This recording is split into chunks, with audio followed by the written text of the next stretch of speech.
Baltistan is not only a hub of religious learning, but also a center of literature and culture. It has produced many authors, religious scholars, mountaineers, politicians, journalists, media experts, and content creators who continue to enrich Pakistan's intellectual landscape.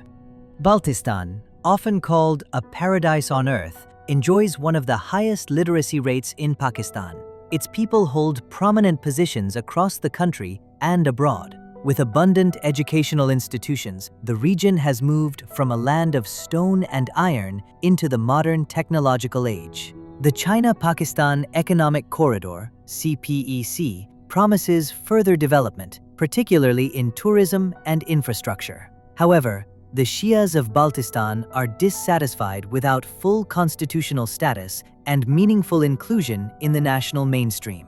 They can be a role model for the implementation of the Islamic laws for the whole of Pakistan if are granted equal democratic rights, parliamentary representation comparable to that of other provinces, and the region's disputed status is abolished.